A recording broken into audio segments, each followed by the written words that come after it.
Baik, di talaki kitab matan takrib pada sore hari ini, insya Allah kita akan membahas tentang istinja. Ya. Oleh karena itu, sebelum itu mari kita mulai talaki kitab pada sore hari ini dengan umul kitab Al-Fatihah. A'udzubillahi minasyaitonirrajim. Bismillahirrahmanirrahim. Alhamdulillahirabbil alamin arrahmanir rahim maliki yaumiddin iyyaka na'budu wa iyyaka nasta'in ihdinas siratal mustaqim siratal ladzina an'amta 'alaihim ghairil maghdubi 'alaihim waladdallin amin. Baik, tafadhol kepada Ustaz Abdul Haidir, waktu dan tempat kami persilakan. Assalamualaikum warahmatullahi wabarakatuh. Bismillahirrahmanirrahim. Alhamdulillahirabbil alamin. Nahmaduhu wa nasta'inuhu wa nastaghfiruh. Wa na'udzu billahi min syururi anfusina wa min sayyiati a'malina. May yahdihillahu fala mudhillalah wa may yudlil fala hadiyalah. Asyhadu an la ilaha illallah wahdahu la syarikalah wa asyhadu anna Muhammadan abduhu wa rasuluhu la nabiyya ba'dah. Allahumma fasalli wa sallim wa barik ala sayyidina wa habibina wa syafi'ina wa maulana Muhammadin wa ala alihi wa ashabihi ajma'in, amma ba'du. Allahumma allimna ma yanfa'una wanfa'na bima 'allamtana. Allahumma zidna ilman nafi'a wa amalan mutaqabbala. Para peserta kajian kitab Matan Takrib yang dimuliakan Allah Subhanahu wa taala, kajian yang diselenggarakan oleh Syariah Consulting Center SCC. Semoga kehadiran kita dan partisipasi kita dalam majelis ini mendatangkan dan menyebabkan turunnya barokah, rahmat dan ridho Allah kepada kita sekalian. Baik, para hadirin sekalian, kita akan lanjutkan kajian kita membahas kitab Matan Takrib ya. Masih dalam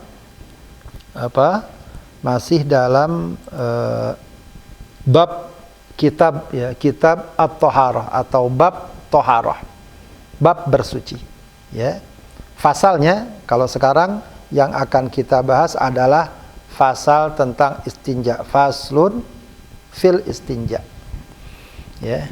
Baik, kita baca dulu ya. Bismillahirrahmanirrahim. Qala al-muallifu rahimahullahu ta'ala wa nafa'ana bihi wa bi'ulumihi fid dharain amin. Faslun fil istinja. Wal istinja'u wajibun minal bauli wal ghaiti. Ya. Istinja itu wajib dari baul, dari kencing, wal ghaiti, itu buang air besar ya. Al baul itu kencing, buang air kecil, BAK ya. Kalau ghait BAB. Wal afdalu, dan yang afdol, ayyastanjiya bil ahjari. Yang afdol adalah seseorang istinja dengan beberapa batu. Summa yutbi'aha bilma, itu yang paling afdol. Kemudian diikuti dengan air. Jadi pakai batu dulu lalu kasih air. Ya. Wa yajuzu, dan dibolehkan ayyaktasira alal ma'i. Ya, dibolehkan yaktasira, mencukupi atau cukup atau sekedar alal ma, sekedar pakai air atau pakai air saja. Ya, kalau orang Depok bilangnya pakai air doang, air tok ya kalau orang Jawa tuh ya. Au ala salasati ahjarin, atau juga cukup dengan batu saja. Jadi ini nggak campur. Kalau tadi kan batu dulu lalu kasih air, nanti yang paling utama. Atau air saja atau batu saja. Yunqi bihinal mahal ya, yang dengan batu tersebut dapat membersihkan tempat keluarnya najis. Fa idza arada al-iqtisar ala ahadihima, jika seseorang ingin hanya menggunakan salah satu dari keduanya, air atau batu, mana yang lebih afdol ya? Mana yang lebih afdol? Maka yang lebih afdol adalah air. Fal ma'u afdol, maka air lebih utama. Ya, air lebih utama, begitu. Ya. Jadi ini pembukaan dari bab istinja atau penjelasan tentang istinja. Baik, istinja itu apa? Ya. Istinja itu adalah mensucikan diri dari najis setelah buang hajat. Ya. Itu istinja. Ya. Atau kalau bahasa kita yang sederhana itu apa? Mohon maaf ya, cebok begitu ya. Itu bahasa istinja ya, tapi tentu ada sedikit atau sejumlah ketentuan dalam hal ini. Ya. Wal istinja'u wajibun minal bauli wal ghaiti. Ya. Istinja itu hukumnya wajib. Nah, ini yang harus dipahami. Ya, jangan sampai orang merasa ringan aja tuh, habis buang hajat dia pergi kemana tahu gitu ya, tanpa istinja. Ya, maka istinja ini memang salah satu keistimewaan bahkan dalam ajaran Islam. Ya, ajaran Islam itu mengajak dan mengajarkan kebersihan, kesucian. Kalau habis buang hajat bersihkan dulu. Ya, bersihkan dulu. Nah, itu cara yang bagus secara medis sekalipun ya. Karena tentu saja kotoran ya itu akan membawa dan mengandung kuman. Kalau tidak dibersihkan ya bisa jadi akan memberikan berdampak buruk, ya, berdampak negatif. Ya, saya teringat ya, kisah teman yang kuliah di luar negeri, di suatu negeri non Muslim, minoritas lah ya. Dia mahasiswa. Kata dia, bagian laundry dari kampus tersebut itu senangnya kalau menerima pakaian dari orang Muslim, pelajar Muslim, terutama pakaian dalamnya, karena nggak bau pesing. Tapi kalau dari orang non Muslim biasanya bau pesing. Nah, itu salah satu hikmah ya dari istinja. Ya, bahwa selain bahwa dia merupakan memang kewajiban, ya, memang kewajiban, ya, dan ini menunjukkan sekali lagi lengkap dan sempurnanya ajaran Islam. Makanya sering diungkapkan bahwa ajaran Islam adalah ajaran yang syamil, yang menyeluruh, mencakup seluruh aspek kehidupan dari perkara yang sangat pribadi, perkara yang mungkin dianggap sangat remeh seperti istinja ini, sampai perkara-perkara besar, masalah negara, masalah masyarakat, masalah kekuatan dan seterusnya. Ya, tentu saja semuanya hendaknya kita pedulikan, kita perhatikan.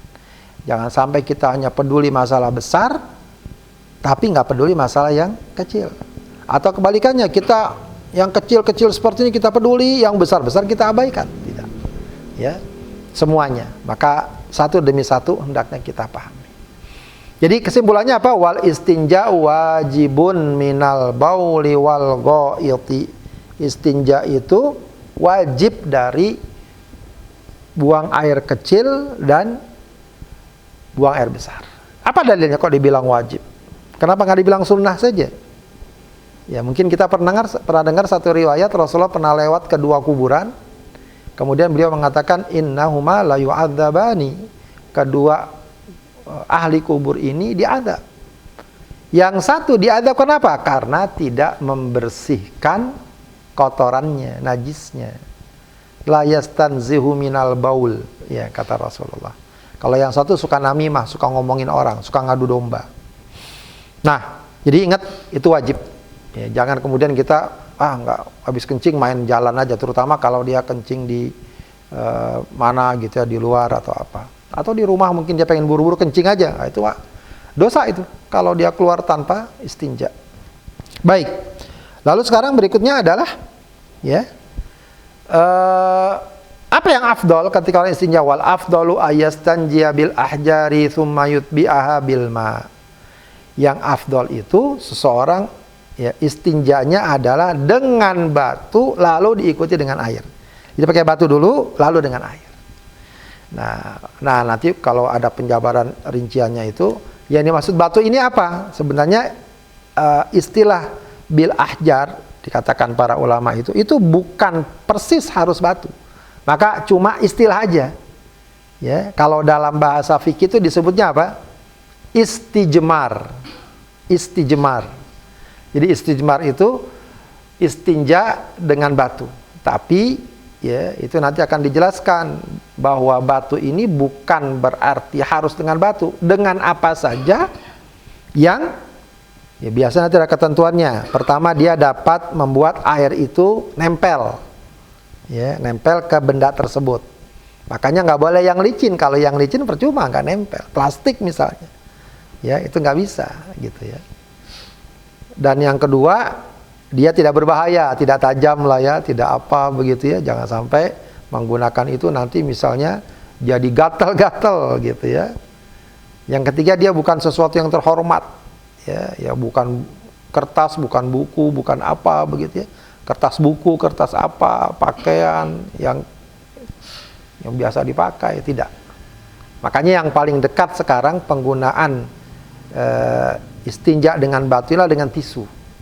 Ya dengan tisu ya. Jadi mungkin sekarang jarang ya orang menggunakan batu ya. Tapi kalaupun ada nggak apa-apa.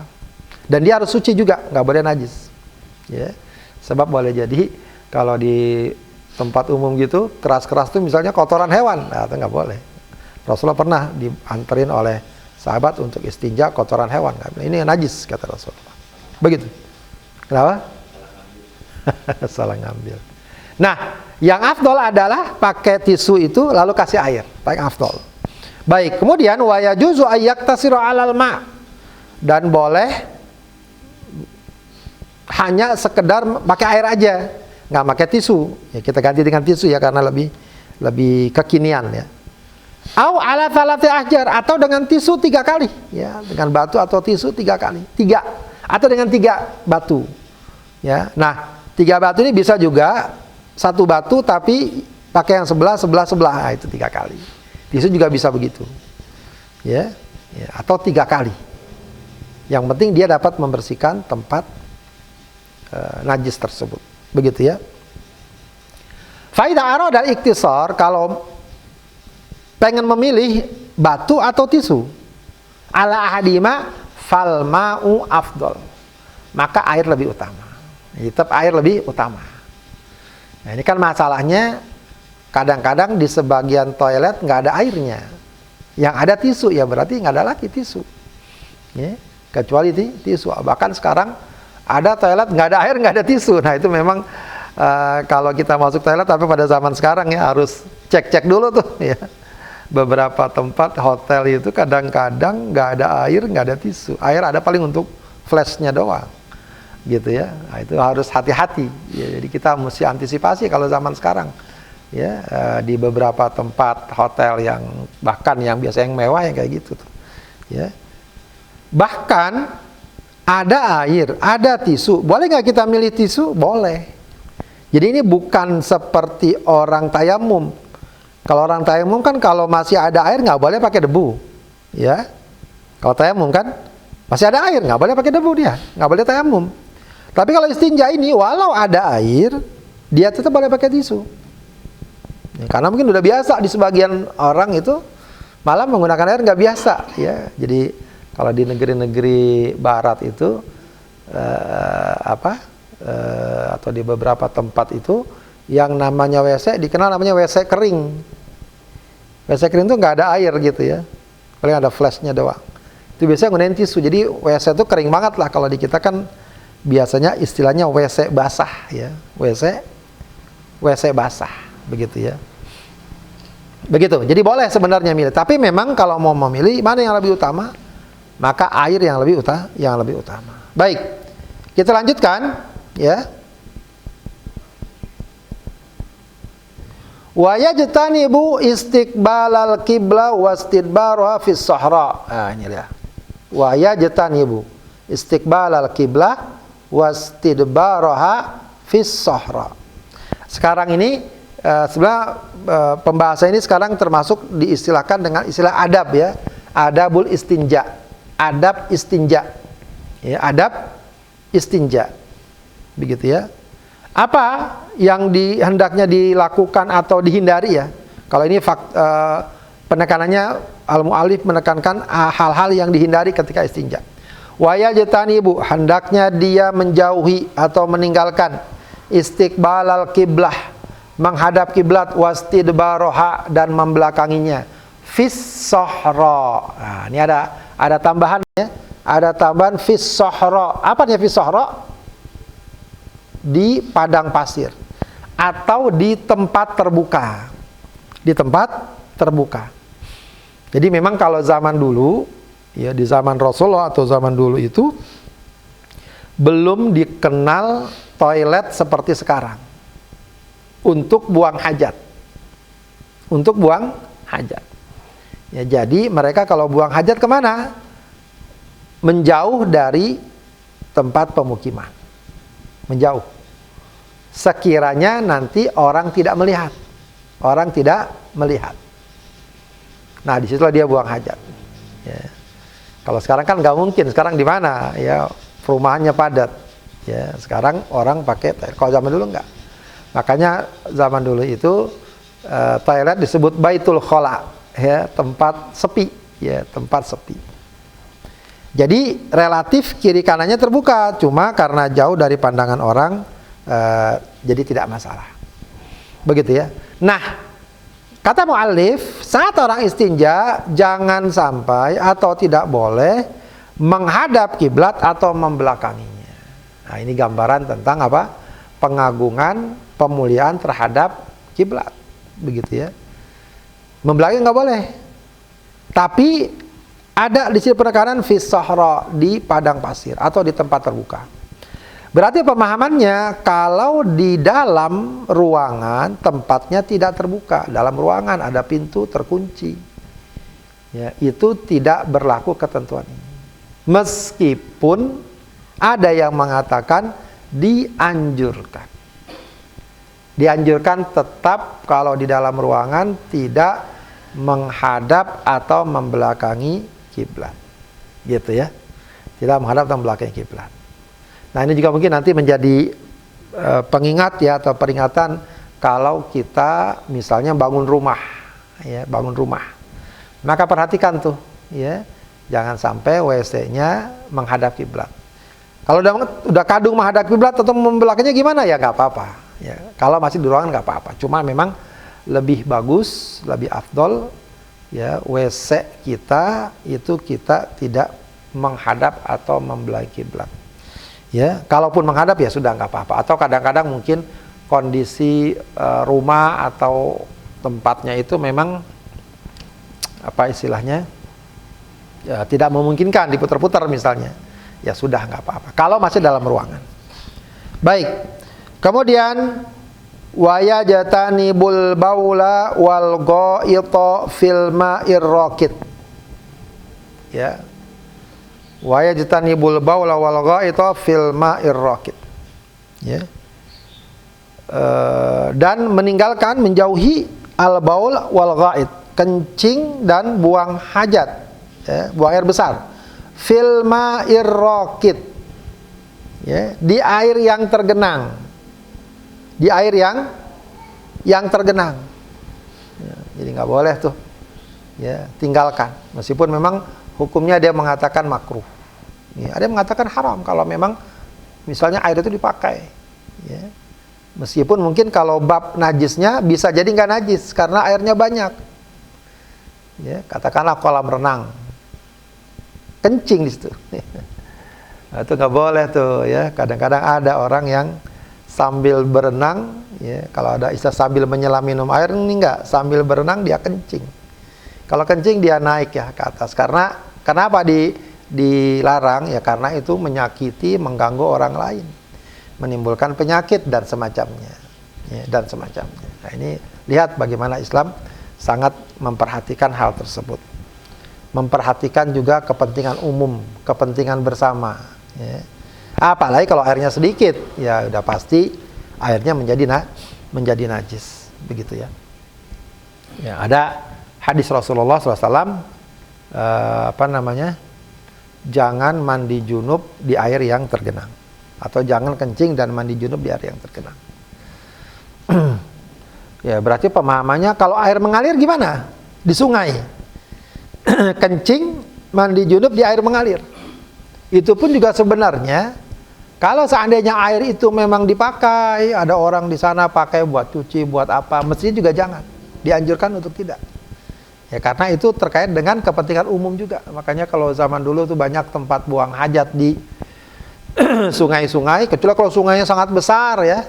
Sangat besar. Ya, kalau di sebagian kita kan sungainya kecil ya. Lalu buat buang hajat, ya itu juga sedikit banyak akan mengganggu ya. Mengganggu ya.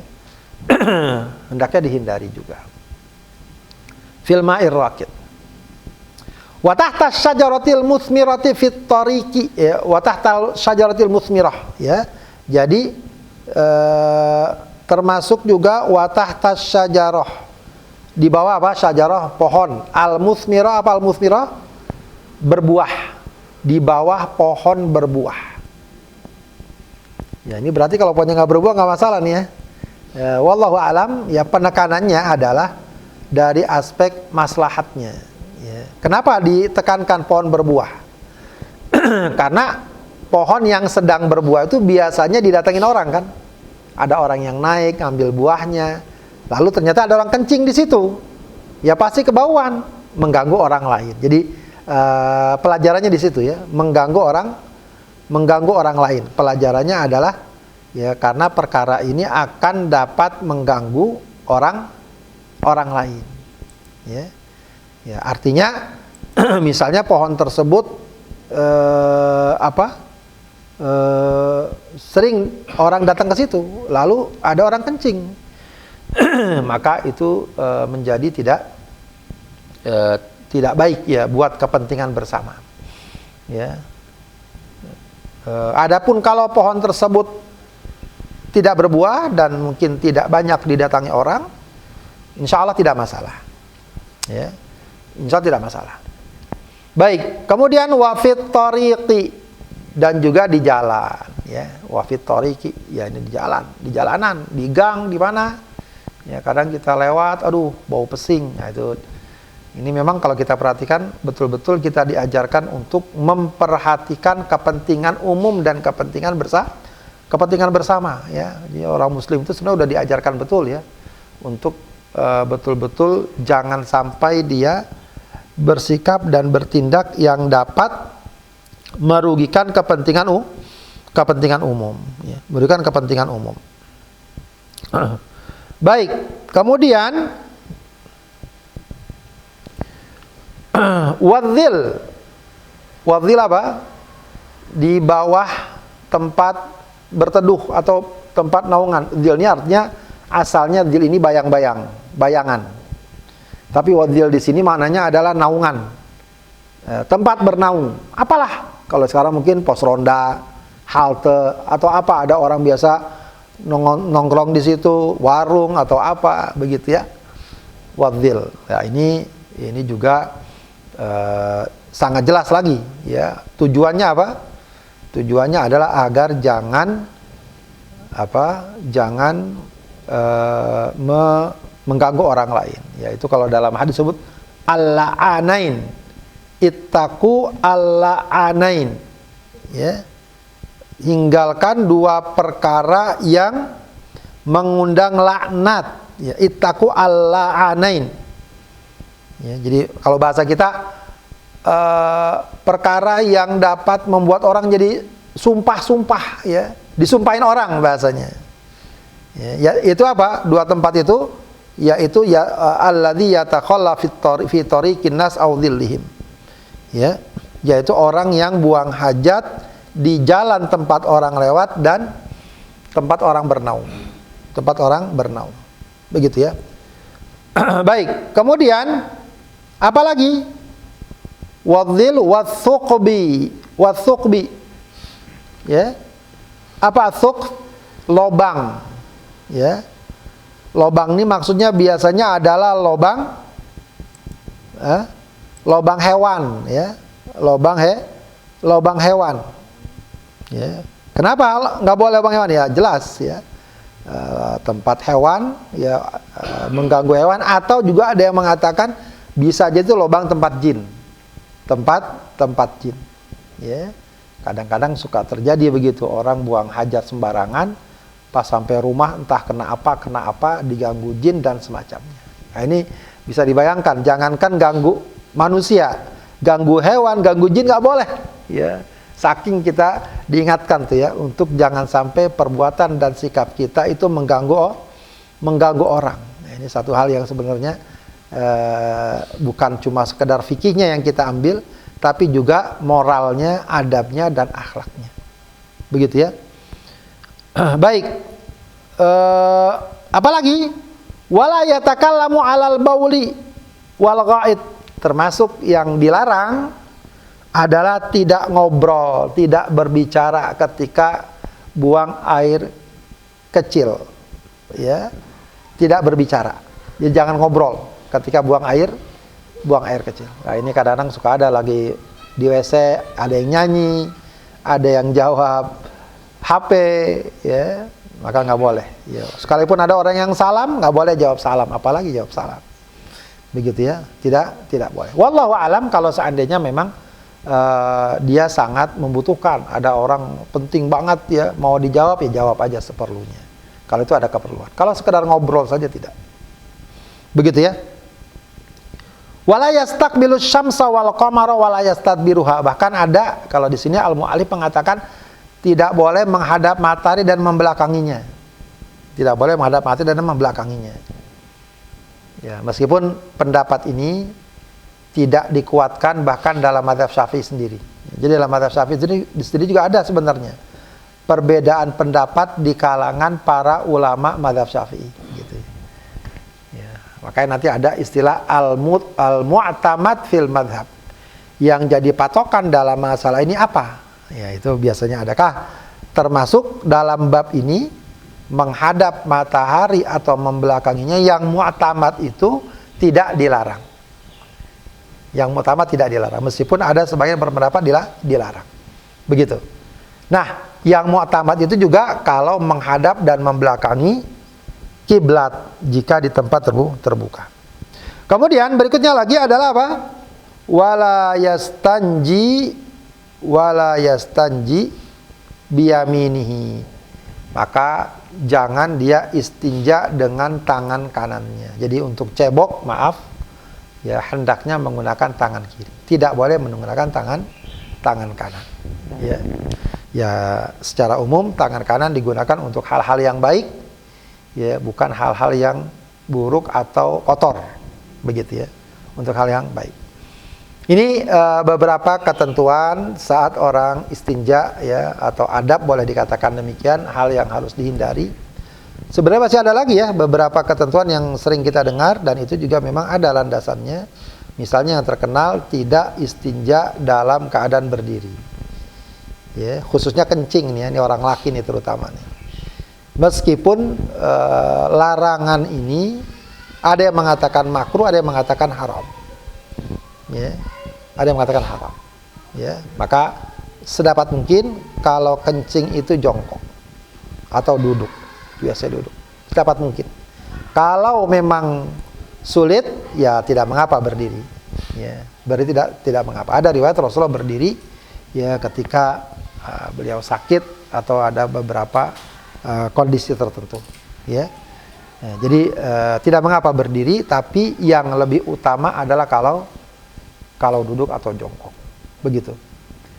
Ada lagi juga termasuk perkara yang penting dalam bab istinja adalah tidak istinja di tempat terbuka, di tempat sekiranya orang melihat.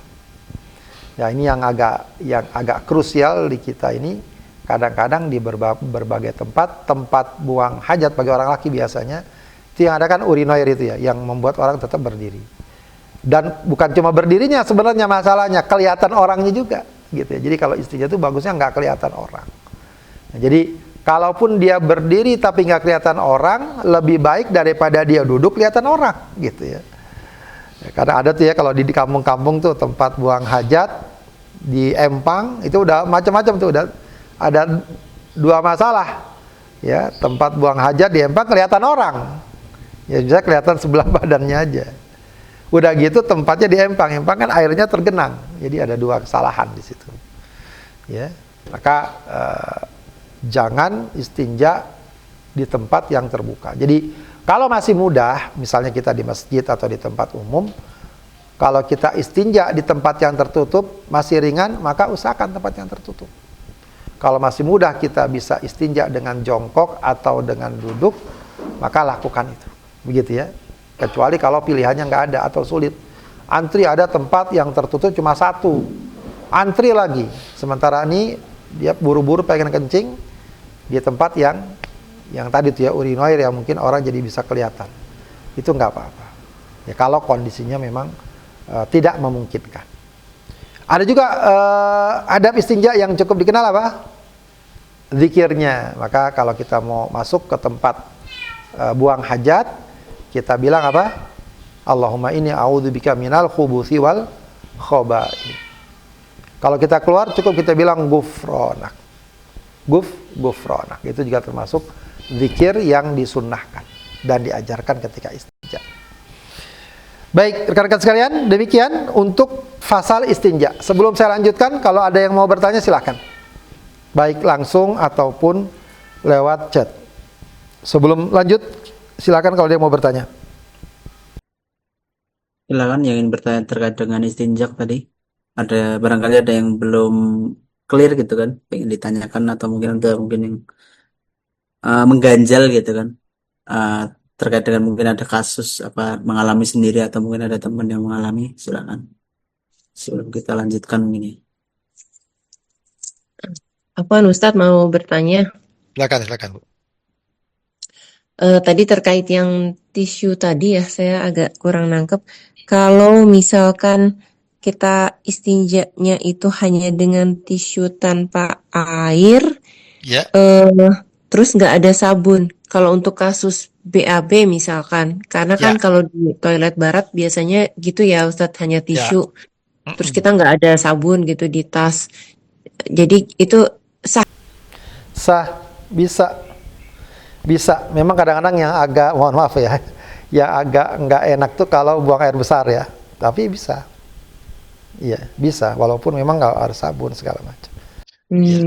Berarti sebenarnya sabun itu bukan suatu keharusan ya Ustadz ya? Bukan satu keharusan. Sabun bukan satu keharusan. Oh, oke. Ya, jazakallahu khairan Ustadz. Wah, iya. Baik, sudah? Nggak ada lagi? Kita lanjutkan ya. Baik, kita lanjutkan. Faslun. Silakan, ada pertanyaan? Saat istinjak apakah ada larangan, Ustaz? Ada larangan sesuatu yang mungkin perlu dihindari atau apa gitu? Saat istinja, tadi sudah ada ininya, nggak boleh ngobrol. Ya, jangan ngobrol, jangan tadi apa ya? Nggak boleh menghadap kiblat gitu ya. Nggak boleh kelihatan. Kalau bisa jangan berdiri ya, kalau kencing khususnya. Bagi orang laki ya saya kira khususnya itu jangan berdiri gitu. Ya, itu memang Ustaz, kalau untuk yang menghadap kiblat itu khusus di ruangan terbuka atau ya.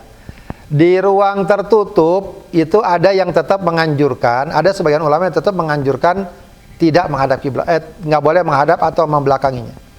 Ya, karena memang kalau lihat hadisnya, kenapa kok dikasih batasan di tempat terbuka? Karena kalau lihat hadisnya memang secara umum Rasulullah mengatakan fala tastaqbilul qibla wala tastadbiruha. Ya, maka jangan menghadap dan membelakangi kiblat. Begitu aja secara umum. Cuma para ulama kemudian menafsirkan karena pada masa Rasulullah orang itu buang hajat memang di tempat terbuka gitu ya, sehingga jadi kelihatan apa ya, sesuatu yang enggak pas lah terkait dengan kiblat yang dimuliakan dan dihormati. Sehingga kemudian disimpulkan kalau di tempat tertutup lebih ringan lah paling tidak. Kalaupun itu tetap dilarang lebih ringan, mungkin masuk pada perkara makruh, maka bagusnya kalau masih mungkin kita tidak menghadap kiblat walau di tempat tertutup, hendaknya itu kita lakukan. Begitu. Wallahu a'lam. Baik, kita lanjutkan. Faslun fi nawaqidil wudu, ya. pembahasan tentang nawaqid, ya. Apa namanya? Nawaqid jamak dari naqidah. Naqidah itu tuh pembatal, ya, pembatal. Nawaqidil wudu, pembatal wudu, ya. Pembatal wudu. Baik. Walladzi, ya. Walladzi yanqudul wudu'a sittatu asya. Perkara yang dapat membatalkan wudu itu ada 6 perkara. Ada 6 perkara. Yang pertama apa? Ma kharaja minas sabilain. Ya. Yang pertama adalah sesuatu yang keluar dari 2 jalan. 2 jalannya apa? Maksudnya kubul dan dubur. Ya, kemaluan depan, kemaluan belakang. Keluar sesuatu maka membatalkan. Apa saja yang keluar? Apa saja? Ya, mau cairan, benda padat, termasuk buang angin. Ya. Buang angin kalau dari dubur, ya, itu membatalkan wudu. Ya, membatalkan wudu. Cuma memang bab ini penjelasan rinciannya itu kalau dipastikan. Ya. Sebab yang sering terjadi itu orang ragu-ragu, keluar nggak ya, gitu ya. Atau kadang-kadang lagi sholat perut berbunyi begitu ya. Kalau kata Rasulullah, kalau kalian sedang sholat lalu merasakan sesuatu di perut kalian, maka jangan hentikan sholat kalian. Begitu ya, lanjutkan. Artinya lalu kalian ragu apakah keluar angin atau tidak, akhraja amla. Ya. Maka jangan berhenti dari sholat hatta tasma'u sautan au tajidarihan, sebelum kamu dengar suara atau mencium bau. Kalau udah kecium baunya, oke. Ya, itu berarti buang angin, ya. Tapi kalau masih ragu, jadi kalau kaidahnya kalau masih ragu itu nggak batal. Jadi kalau lagi kita udah yakin udah berwudu dari rumah sampai masjid, sampai tempat lain mau sholat, tadi kan udah wudu ya, tadi batal nggak ya? Nah, kalau ragunya kayak gitu berarti nggak batal. Ya, itu ada kaidah yang sangat masyhur, kaidah usul fikih, al yaqinu la yuzalu bisyak. Perkara yang yakin tidak dapat dihilangkan oleh keraguan. Baik, kita lanjutkan. Yang kedua, wan naumu ala ghairi hayatin mutamakkin. Wan naumu ala ghairi hayatil mutamakkin, ya. Ya, ini. Wan naumu ala hayati ghairil mutamakkin. Wan naumu, tidur. Tidur dalam posisi yang tidak kokoh. Tidur dalam posisi yang tidak ghairil mutamakkin. Ya, ghairil mutamakkin itu tidak kokoh, tidak duduk yang kokoh. Tidak duduk tegap. Ya. Jadi sederhananya dia kalau tidurnya berbaring, miring nyender gitu ya, atau nyender ke belakang gitu ya, atau yang pasti berbaring, ya, dan tidur, ya, maka itu batal wudunya. Ya, tapi pemahamannya kalau mutamakin duduk tidak batal, walau dia tidur, walau dia tertidur. Itu dari mana landasannya? Ya, jadi pada masa Rasulullah, sahabat itu kalau sholat isya, biasanya Rasulullah sholat isyanya agak ditunda. Ya, jadi ini mungkin informasi yang belum banyak orang tahu ya, bahwa sholat isya itu sunnahnya itu diakhirkan. Tapi bukan diakhirkan sampai menjelang fajar, tidak. Diakhirkan di waktu pertengahan malam, atau kalau dalam mazhab Syafi'i sepertiga malam. Jadi kurang lebih kalau sekarang itu seperti jam 9, jam 10. Nah, ini sebenarnya bisa dipakai nih, dipraktekkan oleh ibu-ibu. Ibu-ibu karena kan nggak ada tuntutan untuk berjamaah di masjid. Kalau orang laki pengen praktek kayak gitu, nanti bisa terlambat jamaah. Jamaah lebih kuat perintahnya. Begitu ya. Jadi kalau pada masa Rasulullah tuh sholat isyanya kadang-kadang Rasul diakhirkan. Ya, atau bahkan seringnya, sebab bagusnya nanti sholat isya itu di akhir tengah malam, pertengahan malam. Nah, karena diakhirkan, jadi malam sudah cukup larut, katakanlah sekitar jam 9, jam 10. Sahabat nunggu biar dapat sholat bersama Rasulullah, itu sambil ngantuk-ngantuk tidur. Ya, jadi sambil duduk tidur begini, datang Rasulullah sholat isya. Nah mereka langsung sholat tanpa berwudu lagi, menunjukkan bahwa tidur itu kalau posisi duduknya tegap, maka dia tidak membatalkan wudu. Nah ini berita gembira nih buat bapak-bapak yang biasanya kalau dengerin khutbah ya pada ketiduran. Itu kalau dihukumi tidur membatalkan wudu pada posisi kayak gitu, bisa banyak yang gak sah tuh sholat Jumatnya. Ya, maka ya secara umum dia tidak membatalkan wudu. Ya, tidak membatalkan wudu. Begitu ya. Maka kesimpulannya adalah bahwa tidur itu sebenarnya nanti ada penjelasannya lagi. Tidur itu kenapa dikatakan membatalkan? Karena dia membuka peluang batalnya wudu. Jadi bukan pembatal langsung. Kalau tadi kan keluarnya suatu dari dua jalan itu pembatal langsung. Jadi kalau tidur itu sebab yang dianggap membuka peluang batalnya wudu. Apa tadi? Keluarnya sesuatu, yaitu buang angin. Ya sebab orang kalau lagi tidur, ya mohon maaf nih, ada orang lagi tidur, dia kentut-kentut aja kan? Ya. Nggak ada perasaan di kiri kanannya ada orang, dia kentut aja lagi tidur, nggak kerasa. Tapi kalau orang coba nggak tidur, kayak kita sekarang nih, kita pengen buang angin, kita pengen tahan, masih bisa. Ya. Masih bisa. Makanya dikatakan mata itu katupnya anus, dubur. Ya, mata. Maksudnya kalau dia masih melek, masih terjaga, ya duburnya masih ada yang ngontrol bahasanya gitu ya. Kalau dia mau buang angin, ya paling nggak diatur-atur dulu lah ya. Entah kalau nggak ada orang atau dia ke WC kemana, baru dia buang angin gitu ya. Itu kalau lagi melek kan. Kalau lagi tidur nggak bisa. Ya, jadi seakan-akan kalau lagi tidur katupnya nggak ada, keluar saja. Maka dianggap batal gitu ya. Dianggap batal. Makanya kalau orang lagi duduk, ya orang lagi duduk potensi buang anginnya minim. Ya, makanya orang lagi duduk ya mohon maaf nih ya. Lagi duduk pengen buang angin, biasanya apa? Diangkat dulu kan biar keluar gitu. Biar keluar. Baik. Kemudian ya apalagi yang membatalkan wudu? Wazawalul akli bisukrin au maradin. Ya. Zawal itu apa? Hilang akal. Hilang akal karena mabok atau sakit. Pingsan lah ya. Pingsan ya karena mabok atau sakit. Jadi hilang batal wudunya. Ya. Kalau puasa pingsan gimana? Batal nggak? Belum tentu. Tapi kalau wudu batal. Kalau pingsannya sedikit sebentar dia nggak batal. Ya kalau puasa. Tapi kalau wudu batal. Kenapa batal? Ya tidur aja batal apalagi pingsan. Apalagi pingsan. Atau hilang akal karena mabok.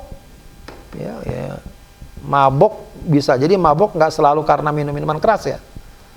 Ya mabok apalah ya, dia mungkin menghirup sesuatu atau apa. Nah itu batal wudunya. Ya, atau gila, tiba-tiba dia gila terus waras lagi, ya batal wudunya. Baik. Ya. Berikutnya walam surrojulil mar'atal ajnabiyata min ghairi hailin. Nah ini yang memang dikatakan sebagai kekhususan ya dalam mazhab Syafi'i. Ya maksudnya disebut mufradat. Ya. Dalam mazhab Syafi'i itu pendapatnya adalah kalau boleh dibilang yang paling ketat dalam hal ini bahwa menyentuh wanita al-ajnabiyah. Ya, apa artinya al-ajnabiyah? Ini kalau sekedar bahasa Arabnya saja diartikan maka kurang pas al-ajnabiyah. Ya. Ajnabi itu artinya apa? Orang asing kan? Rajulun ajnabi. Oh dia orang asing. Tapi dalam bahasa fikih bukan itu maknanya. Al-ajnabiyah artinya apa? Ghaira mahramin. Ya. Bukan mahram. Atau orang yang boleh dinikahi. Ya, ghairul muharramat. Ya. Nanti ada orang yang nggak boleh dinikahi. Ada orang yang boleh dinikahi. Nah, kalau orang yang boleh dinikahi itu namanya ajnabi, orang lain. Kalau orang yang nggak boleh dinikahi namanya muharram. Jadi wanita ajnabi maksud bukan wanita asing. Oh dia orang asing nih, bukan itu. Tapi wanita yang nggak boleh dinikahi. Wanita yang boleh dinikahi ajnabi. Ya. Siapa yang boleh dinikahi? Yang berarti yang nggak termasuk kategori wanita yang dilarang dinikahi, yang ghairul muharramat. Ya, yang muharramat bisa apa? Ibu, saudara perempuan, bibi, gitu ya. Kemudian apa? Keponakan, itu kan nggak boleh dinikahi. Mertua, menantu, ya, itu nggak boleh nggak boleh dinikahi. Ya. Nah kalau suami istri gimana? Itu bukan ajnabi sebenarnya, karena dinikahi kan, dinikahi. Berarti pemahamannya apa? Menyentuh laki dan perempuan, persentuhan laki perempuan yang ajnabi min ghairi hail, tanpa penghalang. Kalau ada penghalang nggak masalah. Ya, ini memang masalah khilafiyah. Kalau dalam mazhab Syafi'i mengambil pendapat yang paling hati-hati. Pokoknya sentuhan laki perempuan tanpa penghalang dan itu bukan mahram, ya, bukan mahram, bukan minal muharramat, maka dia membatalkan wudu. Membatalkan wudu. Kalau dengan muharramat tidak membatalkan wudu. Sentuhan dengan ibu, dengan mertua, dengan keponakan, dengan saudara perempuan tidak membatalkan wudu. Tapi kalau di luar itu batal wudu. Begitu ya. Ya, ini memang sekali lagi pendapat yang paling hati-hati. Ada lagi pendapat yang di atasnya. Dia baru dikatakan batal kalau diiringi syahwat. Itu pendapat mazhab Maliki itu. Ya, pendapat mazhab Maliki. Ya, juga sebagian mazhab Hambali ada gitu. Kalau yang lebih ini lagi, mazhab Hanafi. Pokoknya mau syahwat, mau nggak syahwat, persentuhan itu tidak membatalkan wudu. Baik. Wa massu farjil adami bi batinil kaf. Kemudian menyentuh kemaluan anak Adam bi batinil kaf. Menyentuh kemaluan lah ya. Dengan bagian dalam nih, batinil kaf. Berarti banyak kalau menyentuh gini nggak kena, nggak, ini tidak batal gitu ya. Itu memang kalangan fuqaha itu kadang-kadang kalau membahas dia detail ya, karena ini memang kaitan dengan hukum.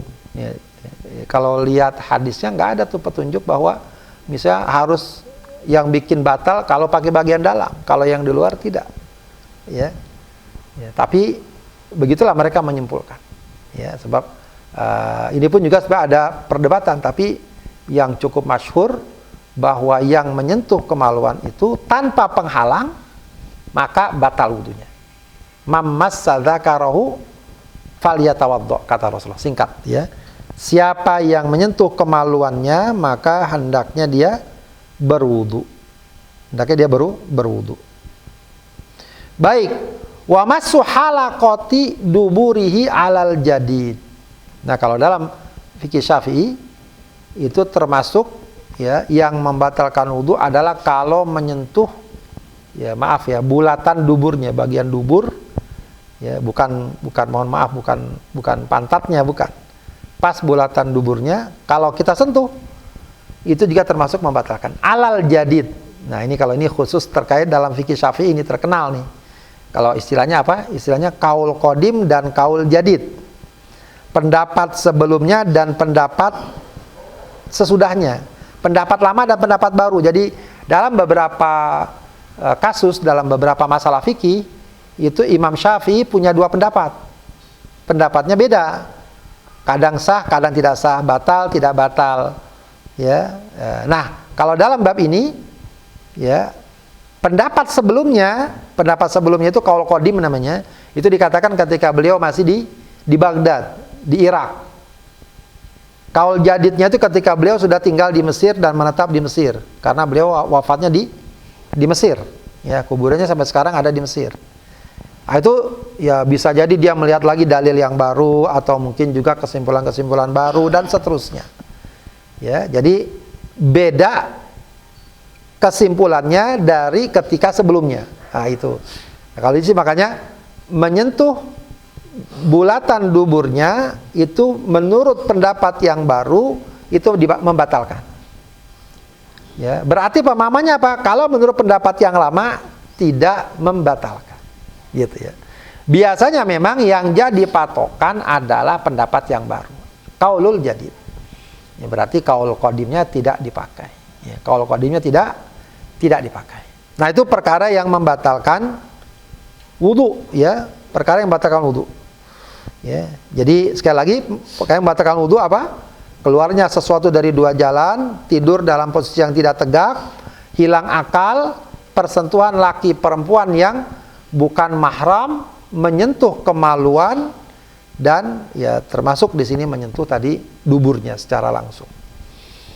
Baik, itu perkara-perkara yang membatalkan wudhu. Ya. Nanti ada lagi masalah-masalah yang mungkin diperdebatkan. Kalau dalam mazhab Syafi'i tidak batal. Ya, kalau ada pendapat ya itu tentang apa? Makan daging onta. Ya, itu ada tuh hadisnya. Ya. Sahabat bertanya, ya Rasulullah, kalau habis makan daging onta apakah harus berwudu? Ya. Ya. Tapi kalau dalam mazhab Syafi'i tidak membatalkan, cuma disunnahkan aja. Habis makan daging onta sunnah untuk berwudu, tapi tidak diwajibkan. Ada juga nanti memandikan jenazah. Ya, atau menggotong jenazah atau memandikan ya. Ya sunnah juga berwudu. Ya, sunnah berwudu. Wallahu a'lam bishawab. Demikian pembahasan kita.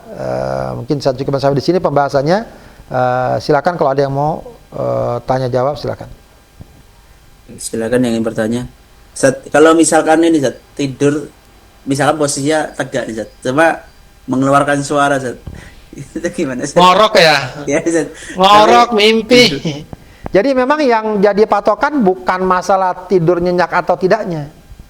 Yang jadi patokan dia duduk atau enggak gitu. Ya, duduk atau tidak. Jadi walaupun dia ya ngorok lah atau mimpi lah, pokoknya tidur lah ya. Tidur, tapi dia dalam posisi tegap, maka tidak batal. Biasanya juga walaupun mungkin dia ngorok apa, tetap orang kalau tidur tegap itu tidurnya nggak sempurna. Ya, makanya biasa kalau ada suara qomat dia dengar gitu ya. Nggak seperti orang tidur yang berbaring, ya tidur pulas begitu ya. Nggak seperti begitu ya. Wallahu a'lam. Baik, berarti yang ini yang sampai tengkurap berarti batal ya Zat. Kalau tengkurap terlentang miring udah batal itu ya. Nah, pokoknya kalau sampai posisinya berubah berarti batal ya Zat. Ya. Afwan Ustadz, kalau lagi perjalanan itu kan misalkan di kereta atau di bis, walaupun kita duduk, tapi kan lama-lama terus nyandar miring kepala sampai ini ya jatuh ke bahu sebelah gitu. Kalau itu gimana Ustadz? Nah itu tinggal masuk kategori tidurnya tegap atau tidak ya. Kalau miring-miring gitu, wallahu alam ya, lebih hati-hati sih dia wudu lagi kalau kayak gitu sih. Kalau miring-miring gitu, ya artinya mohon maaf pantatnya udah keangkat segala macam gitu ya, takut ini. Ya. Tapi kalau dia nyender saja kan biasa posisi katakanlah jok mobil gitu ya, tegap gitu ya, dia nyender ke belakang, insya Allah nggak masalah. Kecuali kalau nyender ke belakang banget dia diturunin jok mobilnya, nah itu bisa masuk kategori membatalkan. Ya, tapi kalau nyendernya tegap, insya Allah tidak masalah. Wallahu a'lam. Ustaz. Ustaz, izin bertanya Ustaz. Silakan. Maaf kalau misalnya tadi kalau suami istri itu bersentuhan kulit itu batal gitu ya Ustaz. Kalau misalnya kita umroh gitu, misalnya tawaf gitu atau jalan ke masjid itu nggak boleh pegangan tangan atau bagaimana? Iya, ini yang agak repot nih. Jadi kalau bagi yang mazhab Syafi'i, ini yang repot memang lagi tawaf gitu ya. Yang repot lagi tawaf. Ya wallahu alam, banyak yang mengatakan ketika tawaf ya, akhirnya mengambil pendapat yang meringankan. Ya, jadi kadang-kadang memang dalam bab fikih ini bagusnya wallahu alam, bagusnya kita memakai patokan mazhab. Tapi itu pun bukan berarti kaku sekali, bukan. Ya, jadi fikih itu juga sebenarnya ada ruang-ruang di mana kita bisa fleksibel. Ya, kadang-kadang ulama sekalipun ya itu bisa mengambil pendapat yang lebih ringan ketika cukup dilematis. Ya, cukup dilematis. Ya. Kalau dilematis maka bisa dicari pendapat yang lebih ringan, ya, lalu kemudian memakai pendapat tersebut. Begitu ya. Ya, itu bukan berarti kita main-main terhadap agama, tidak. Justru dengan begitu kita hati-hati tapi masih memberikan kemudahan, gitu ya, memberikan kemudahan. Jadi kalau dalam kondisi tawaf, ya pastilah senggol-senggolan tuh pasti laki perempuan tuh. Ya kalau nggak pasti ya kemungkinan besar terjadi. Apalagi kalau kita sama suami istri, ya, mau nggak mau kadang harus pegangan, harus apa, atau misalnya istri berusaha tidak mengenai, cuma megang kain ihramnya, akhirnya kesenggol juga gitu ya. Nah kayak gitu kan, kalau kemudian mengambil keputusan atau mengambil pendapat yang mengatakan membatalkan, itu akan sangat memberatkan dan menyulitkan, karena dia harus keluar dari Masjidil Haram, dia wudhu lagi, belum antri, belum jauh, dan seterusnya. Ya, sehingga banyak yang kemudian menyatakan dalam kondisi seperti itu maka bisa mengambil pendapat yang ringan. Bahkan wallahu alam ada yang mengatakan itu juga ada dari kalangan ulama madzhab Syafi'i yang mengatakan bahwa persentuhan laki perempuan suami istri tidak membatalkan, gitu ya, tidak membatalkan, begitu. Jadi dalam kondisi tertentu bisa mengambil pendapat yang lebih ringan, ya, ketika kondisi dan situasinya cukup dilematis. Wallahu alam bishawab. Silakan, ada lagi yang bertanya? Mumpung masih ada 8 menit, kita tutup ya. Terkait dengan... Assalamualaikum Ustaz. Waalaikumsalam, silakan Bu. Ya Ustaz, maaf mungkin saya terlambat, jadi Ya. kurang tahu selengkapnya. Kalau misalnya kita tuh wudhu ya Ustadz ya. Nah, ada kan pencernaan kita kadang kurang bagus gitu ya Ustadz ya. Nah, kita tuh suka menahan gitu ya, tapi dia tuh nggak keluar gitu, kayak ke dalam gitu Ustadz gitu. Itu batal nggak tuh Ustadz? Maksudnya kita dalam posisi sedang buang hajat atau di luar? Buang gas. Enggak, jadi kita tuh wudhu gitu.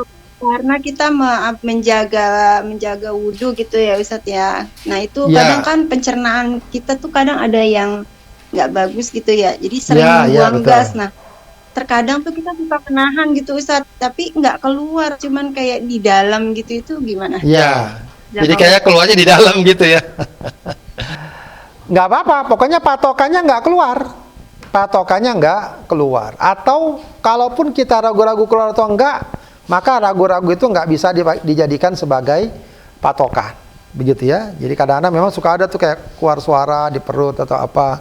Tapi nggak, yang paling nggak, kita ragu keluar apa enggak. Ya, jadi ragu saja itu tidak dijadikan patokan. Artinya nggak dianggap keluar. Apalagi kalau kita tahu bahwa itu nggak keluar, cuma ada suara di dalam aja. Jadi memang banyak sekali kasus dalam bab bersuci ini, yaitu keraguan-raguan. Baik karena faktor kesehatan atau memang dia mungkin kadang ada ya, karena pengajaran bab toharo ini dibuat sedemikian rupa sehingga orang bawaannya takut atau nggak sah. Padahal kalau lihat para ulama dalam bab ini sebenarnya memudahkan.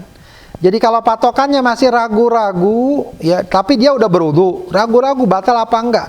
Kalau masih ragu-ragu, maka ragu-ragu nggak dianggap. Udah, pokoknya jangan dihiraukan, ya, jangan dihiraukan.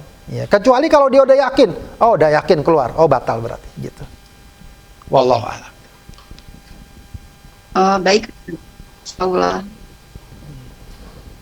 Baik. Baik, sudah cukup. Wah, ini ada sahabat saya, ini ada Haji Ahmad Suud ini, Masya Allah. Ini orang Liliang nih. Apa kabar Pak Haji? Sehat? Masya Allah, jazakallah khair. Alhamdulillah, alhamdulillah. Masya Allah, jazakallah khair. Baik, ada lagi yang lain? Cukup ya? Cukup Ryan? Baik, baik Kalau ya, baik, kalau cukup dari saya cukup dulu. Saya cukupkan. Hadanallahu wa iyyakum ajma'in. Wassalamualaikum warahmatullahi wabarakatuh. Waalaikumsalam. Waalaikumsalam.